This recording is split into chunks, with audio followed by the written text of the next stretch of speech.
السلام علیکم ناظرین، C D news network کی وار روم ٹرانسمیشن میں آپ کو خوش آمدید کہتے ہیں۔ ہم پچھلی جو سیشن تھا اس میں ہم بات کر رہے تھے پاکستان کی جو پالیسی ہے اس حوالے سے۔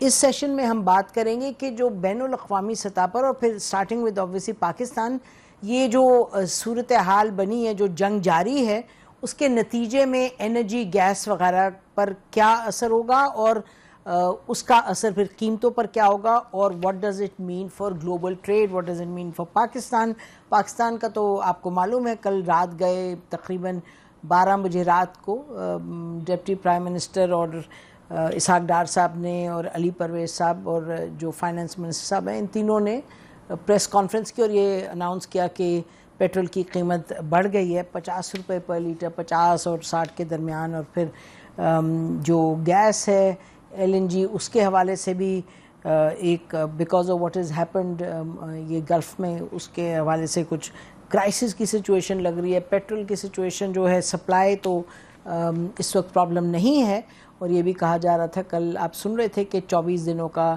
پاکستان نے سٹاک کیا ہوا تھا، اور اس کے بعد سعودی عربیہ سے بھی ارینجمنٹ ہو گئی ہے، تو انشاءاللہ اس حوالے سے تو تھنگز آر ان کنٹرول، لیکن قیمت وغیرہ کے معاملات ہیں۔ اس کے ساتھ ساتھ جو اس وقت ملٹری سچویشن ہے اور کیا ہم دیکھ رہے ہیں، ڈپلومیٹک کی تو ہم تفصیل میں بات کی ہے، کسی حد تک ملٹری کی بھی، بٹ یہ ساری جو سچویشن ہے وہ اب ہمیں کدھر جاتی ہوئی دکھائی دے گی۔ ہمارے ساتھ اسٹوڈیو میں موجود ہیں martial Saeed Muhammad Khan Sahib, former vice chief of air Sahib, بہت شکریہ مارشل صاحب۔ ناظرین، یہ مارشل صاحب 2020 سے 22 تک سیریا میں سفیر بھی تھے، صحیح کہا جی، 20 سے 22 تک، اور فاروق سلیم صاحب senior economist, writer, columnist. Doctor Farooq Saleem needs no introduction, بہت شکریہ فاروق سلیم صاحب۔ Very quickly let's start with you, ذرا اکنامک پہ آپ بتا دیجیے گا، پھر ہم آئیں گے مارشل صاحب سے بات کریں گے کہ what is the air war saying to us. جی نسیم، اگر مجھے اجازت دیں تو 3 بڑی امپورٹنٹ چیزیں آج میں نے ہوتی دیکھی ہیں ایک ہی دن کے اندر۔ اس میں پہلی چیز تو تھی ڈیفینس منسٹر سعودی عربیہ کے جو پرنس خالد بن سلمان صاحب ہیں، ان کی ایک میٹنگ دکھائی گئی فیلڈ مارشل عاصم منیب صاحب، اور وہاں پہ ضرور جو ڈیفینس اسٹریٹجک اگریمنٹ ہے ہمارا، اس کا ذکر ہوا ہوگا، اور وہاں پہ کہا گیا، ایران سے درخواست کی گئی کہ وہ اپنے ہمسایہ ممالک کے حوالے سے کوئی اعلانات۔ اس کے کچھ ہی گھنٹے کے بعد ہم نے دیکھا کہ ایک پری ریکارڈڈ میسج جو ہے وہ ایران کے صدر صاحب نے دیا۔ جی اس کو ڈسکس کیا ڈیٹیل میں۔ اچھا، اس پہ انہوں نے 3 بڑی امپورٹنٹ باتیں کی۔ ایک تو یہ سمجھتے کہ وہ پری ریکارڈڈ تھا، اس کا مطلب کہ پورا سوچ سمجھ کے دیا گیا ہے۔ اس میں پہلے تو انہوں نے اپنے انفرادی حوالے سے اپولوجائز کیا، انہوں نے معافی مانگی کہ ہم سے غلطی ہو گئی، ہمسایہ ممالک یورپ ممالک ہیں، ان کے اوپر ہم نے بیلسٹک میسائل یا ڈرون کا حملہ کیا، اس کی معافی مانگی گئی۔ دوسرا، انہوں نے اجتماعی حوالے سے انہوں نے کہا کہ جو ہماری انٹرم لیڈرشپ کاؤنسل ہے، اس نے یہ فیصلہ کیا ہے کہ اب ایران جو ہے وہ ہمسایہ ممالک کے اوپر حملہ نہیں کرے گا۔ اب پہلی بات انفرادی تھی جو اپولوجائز کرنا، اور دوسری بات جو ہے وہ انہوں نے کاؤنسل کے حوالے سے، یعنی کہ ایک اجتماعی فیصلہ تھا۔ اس کے کوئی آدھے گھنٹے کے بعد دبئی میں رپورٹ کیا گیا کہ ان کے ایئرپورٹ کے اوپر اٹیک ہوا ہے۔ اس کے کوئی 45 منٹ کے بعد قطر سے خبر آئی کہ وہاں پہ اسرائیل کے، وہاں پہ ایران کے ایک میسائل کو انٹرسیپٹ کیا گیا ہے۔ یہ تینوں چیزیں آج اکٹھی ہوئی ہیں ایک ہی دن کے اندر۔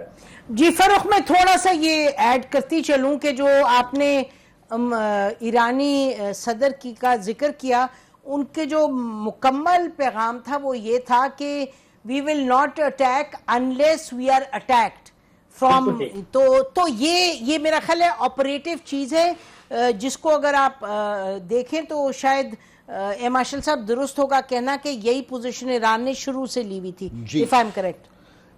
دیکھیے، by taking this stance, Iran نے onus of peace in the region جو ہے اپنے آپ سے شفٹ کر کے انہوں نے گلف سٹیٹس کو دے دیا کہ اگر گلف سٹیٹس اپنی سرزمین امریکنز کو استعمال نہیں کرنے دیں گے تو اس علاقے میں پیس رہے گا اور اسٹریٹ آف ہارمز کھل جائے گی.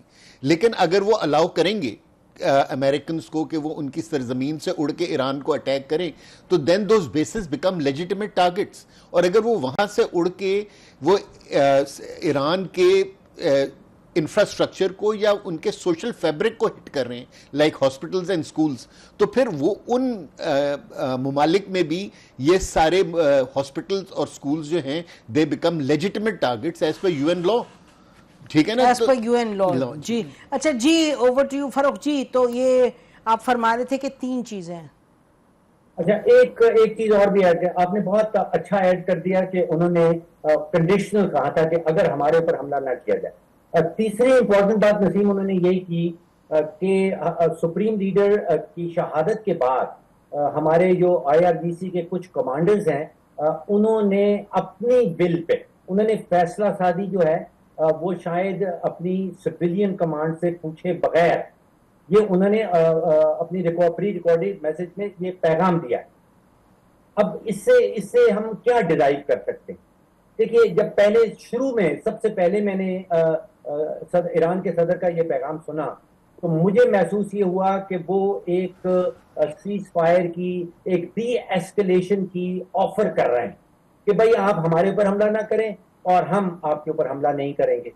تو مجھے لگا کہ وہ جنگ کا جو پھیلاؤ ہو رہا تھا ایٹ لیسٹ جو سویلین قیادت ہے ایران کے اندر اس کی چاہت ہے کہ یہ جنگ کا پھیلاؤ ایسے نہ ہو. لیکن جب اس کے آدھے گھنٹے کے اندر اندر دبئی کے اوپر دوبارہ سے حملہ کر دیا گیا تو پھر جو 2 دفعہ ایک فورن منسٹر ہیں عباس صاحب ایران کے اور صدر صاحب خود جو ہیں انہوں نے جو بات کہی کہ شاید جو کمانڈرز ہیں آئی جی آر اسلامک ریپبلکن گارڈ کور کے وہ فیصلہ سازی جو ہے وہ سویلین قیادت سے رائے لیے بغیر یا حکم لیے بغیر کر رہے ہیں. کیونکہ صدر صاحب یہ کہہ رہے ہیں کہ اب حملہ نہیں ہوگا اور اس کے کوئی آدھے گھنٹے کے بعد ایک قطر کے اوپر اور ایک دبئی کے اوپر حملہ کر دیا گیا. تو پہلے تو مجھے محسوس ہوا کہ وہاں سے ایک خواہش ہے کہ اس کی جنگ کی ایسکلیشن نہ ہو, اس کا پھیلاؤ روکا جائے. اور دوسرا پھر آدھے گھنٹے کے بعد سبق مل گیا کہ شاید جو سویلین قیادت ہے اس کے کنٹرول میں ایران کی آئی آر جی سی نہیں. یہ مجھے محسوس ہوا ہے ایئر مارشل صاحب سے ان کا مشورہ لے لیجیے.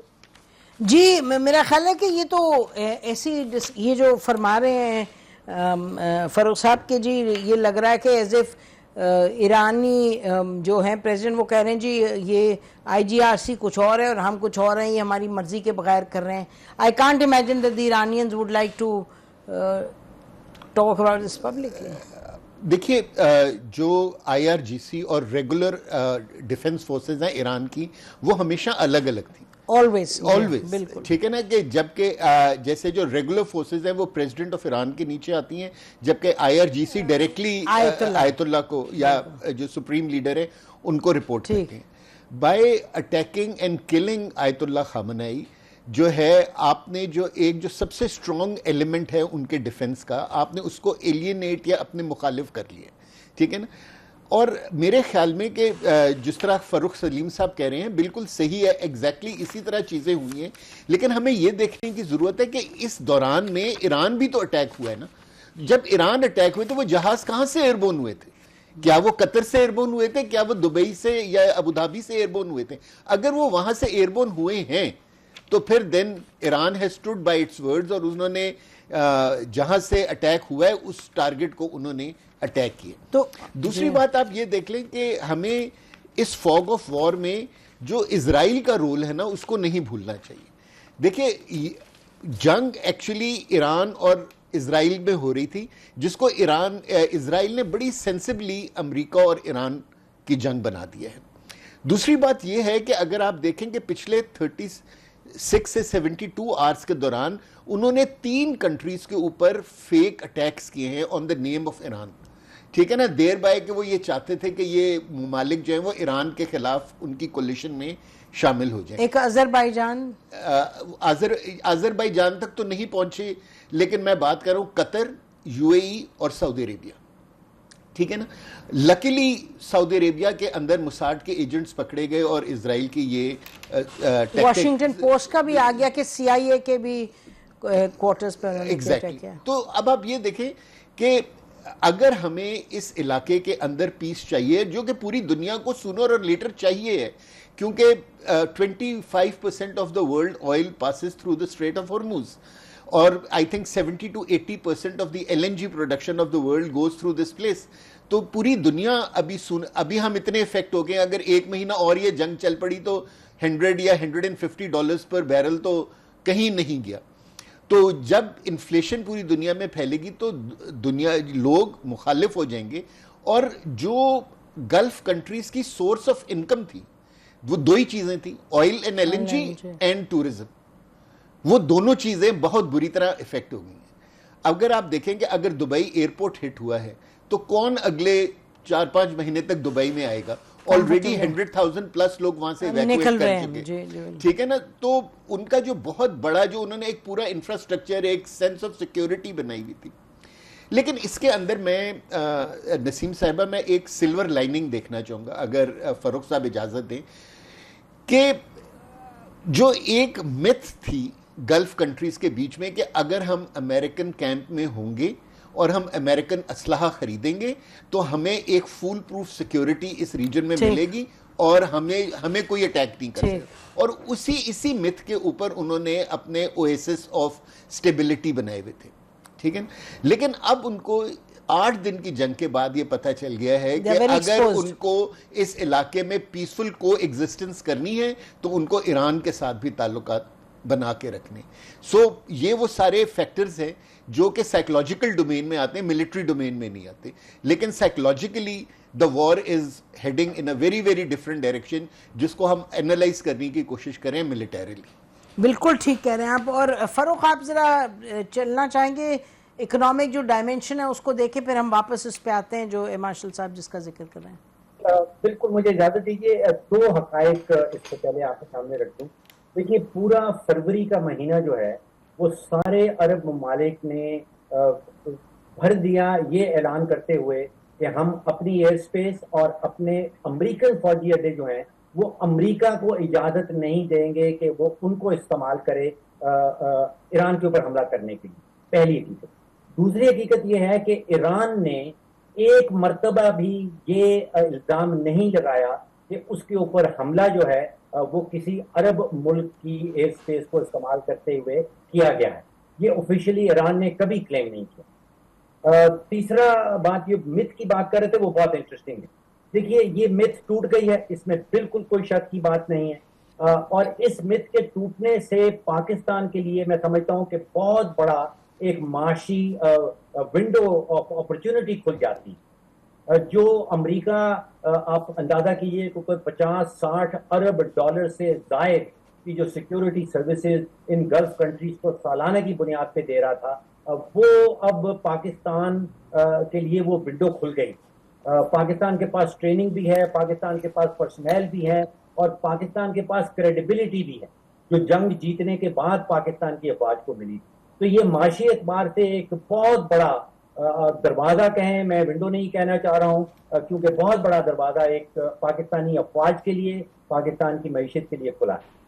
جی, یہ انٹرسٹنگ پوائنٹس ہیں, اس پہ یہ بات کریں گے کہ اگر دروازہ کھلا ہے یا ونڈو کھلی ہے یا دروازے کھلے ہیں, بٹ جہاں ہم آج کھڑے ہیں ادھر سے آگے بڑھنے کی میرا خیال ہے تھوڑی سی ہم بات کریں گے بریک کے بعد. اور یہ بھی دیکھیں اس وقت جو اکنامکلی اور جو صورتحال بنی ہے اس کا what is the impact of that, اس پر ہمیں تھوڑا فوکس کرنا ہے, کیونکہ آگے جو اپرچونٹی ہے اس کو تو ابھی وقت لگے گا, لیکن فوری طور پہ ناظرین کو ہم بتائیں گے کہ ہمارے اینالسٹ کیسے دیکھ رہے ہیں اس سچویشن کو, you know, in the way that it is unfolding. ہمارے ساتھ رہے گا ٹل آفٹر دا بریک.